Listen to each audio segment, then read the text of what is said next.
So schools have what they call as I think it's called something like independent working targets or something like that, where they have to basically show that the child can work independently, which is what homework is about.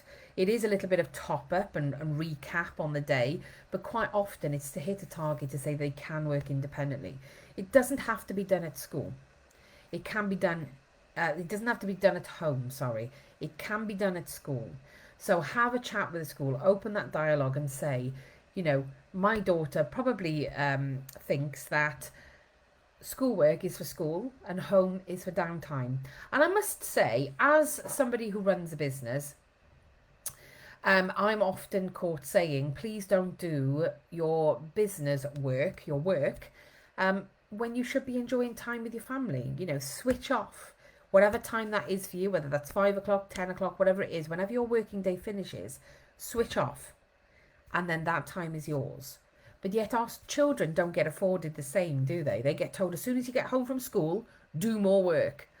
But there are ways that you can open that dialogue to basically show your school that your child is going to struggle with that task and that you're not saying they can't do it, but maybe the school can support with